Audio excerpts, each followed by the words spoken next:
Greetings, this is Patricia with Breakthrough Parenting, taught by Patricia Lessard.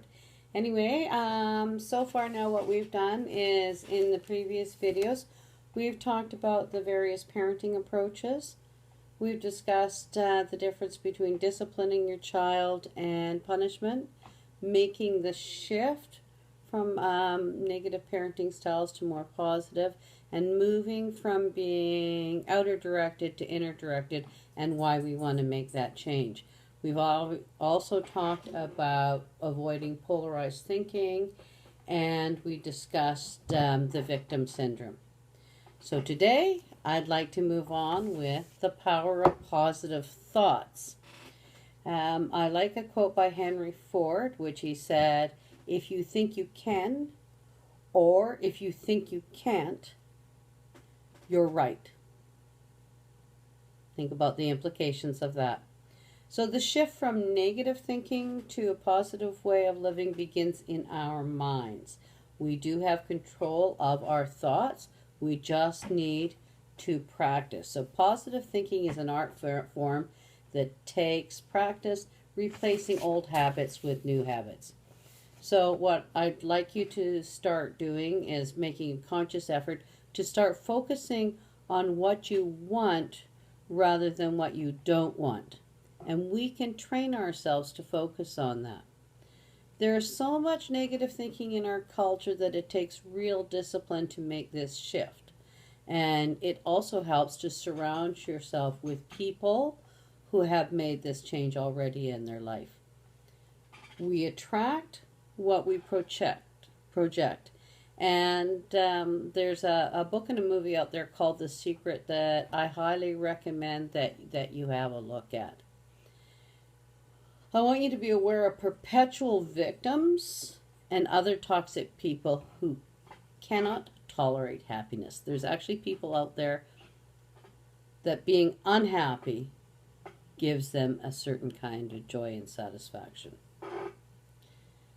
So, as you think, so shall you be. So I also now want to move on to talking about controlling children versus influencing children. I don't know if anyone you've heard those comments out and about there where someone's children are misbehaving and people whisper, "Oh, they can't control their children." Well, guess what? We don't want to control our children. And I'm going to explain why. So our parents' role is now more of one of being our child's steward, to influence them towards internalizing that which is in their best interest. So getting them to develop their own thinking, and that remember again more on being inner directed rather than outer directed. Think about this. How many of you out there do you want to be controlled? Nobody out there wants to be controlled. So what makes children want to be controlled? What makes us think that they would want to be controlled? The authoritarian approach to raising children maintains that parents need to control their children. Control implies force and can be a way of not respecting another person's personal boundaries, which we're going to go on a lot more about personal boundaries as we go along. A person's boundaries and will, which has not been respected, is likely to feel defensive, frustrated, and angry. You think about it. If your personal boundaries and your will is not respected, and someone puts theirs, supersedes theirs over it, how are you going to feel?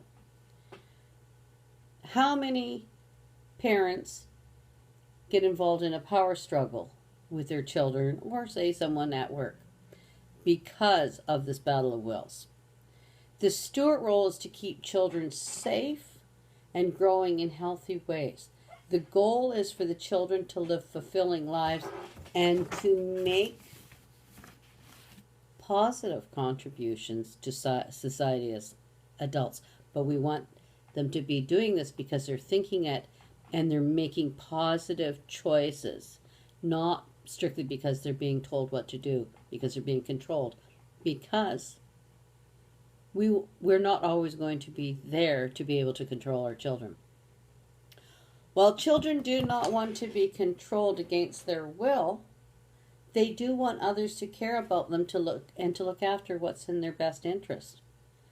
Ideally, children should respond to being influenced, but in reality, that's not always the case.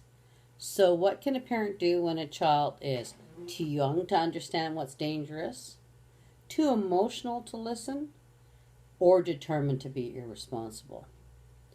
Influence then is not likely to work in those situations, so parents have a duty to protect their children from harm. Sometimes parents have to assume control because it would be irresponsible of them not to. But control should be used for a higher purpose and not as an end in itself. One test of whether assuming control is a good idea is to think of what the child would do in the situation if he or she was mature enough to make a sound decision for themselves. So when we're talking more about influencing children, wouldn't you like to teach your children self-discipline where they do what is good for them without threats of punishment? This can be a great stress saver for both you and your children, but can only be accomplished by helping them develop internal controls.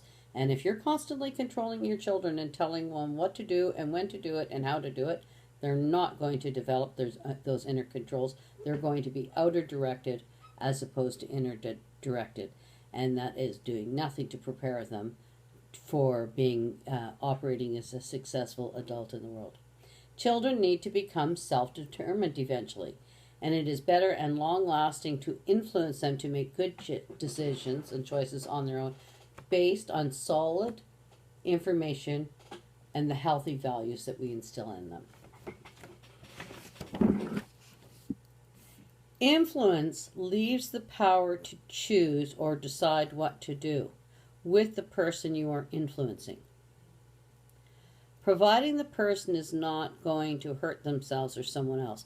And unfortunately, sometimes they're not going to do what you want when they want.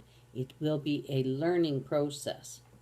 The parent's role as steward is to teach the child the logical and natural consequences of their choices so that they can make choices wisely. So we're going to provide them opportunities to make choices, and then they're going to have to deal with the consequences of their choices.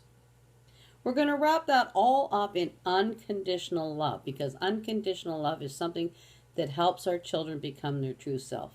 We all think that we love our children unconditionally, but sometimes insidiously we put conditions on our love. Conditional love is, I'll love you if you please me, and it makes a child feel like that they will be loved if you do what they want, when they want, how they want. And unconditional love is, I will always love you, even though I may not be very happy with your behavior or what you've done.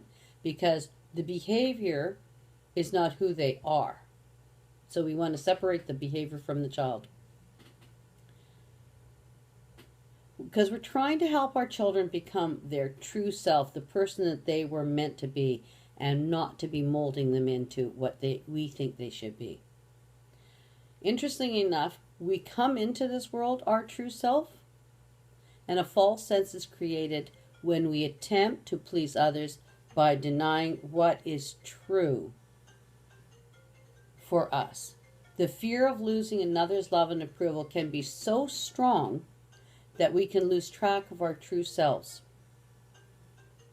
You don't want your child to lose track of who they are.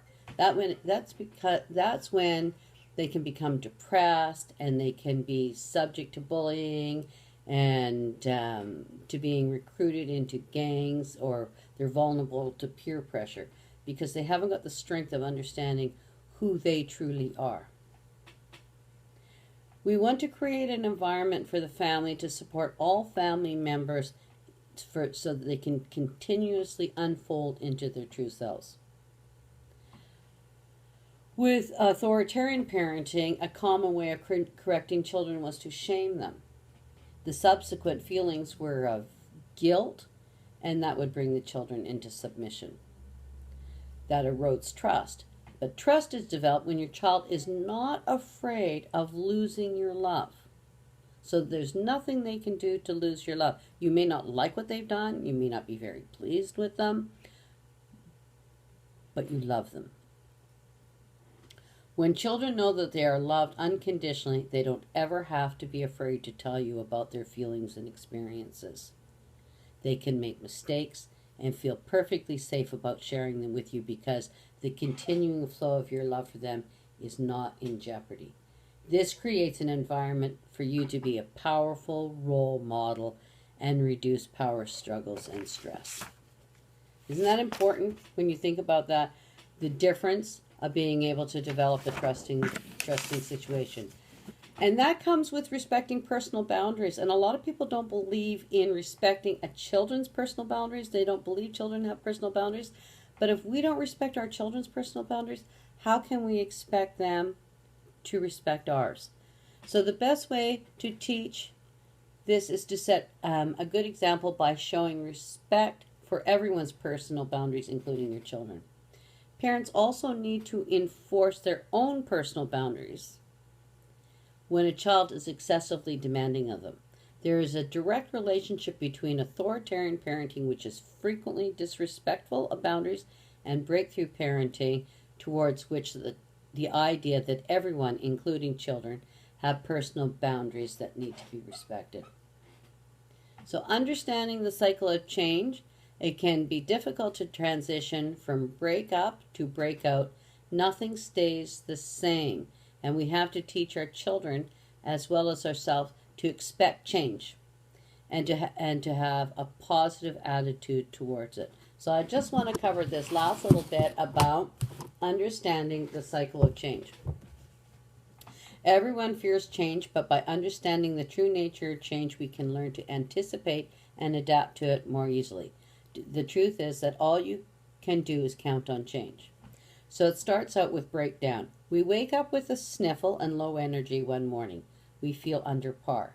We are getting sick with a car, or our car is limping along needing maintenance. And we're avoiding the necessary maintenance. We're avoiding it because it's expensive, we don't have time, whatever. Then there's breakup, and this is the stage where something gives. And there's no denying that there is a problem. So now we have no choice but to deal with the situation. Breakout is here we have come to the resolution about our problem. We may have to surrender the old way of thinking and move into acceptance. One door closes and others are now open to us. We wouldn't go back to the previous condition if we could, because we are motivated by curiosity and realization that things do get better if we choose well. And breakthrough with an open mind, all sorts of possibilities come flooding through. This is the time for the aha moments, eureka, and soon we settle into this stage and become creatures of a habit again, and the cycle will start anew. And that is it for lesson 2. So thank you very much. That was chapter 2, the end of lesson 1. And I hope you join me for the beginning of lesson 2. Thank you.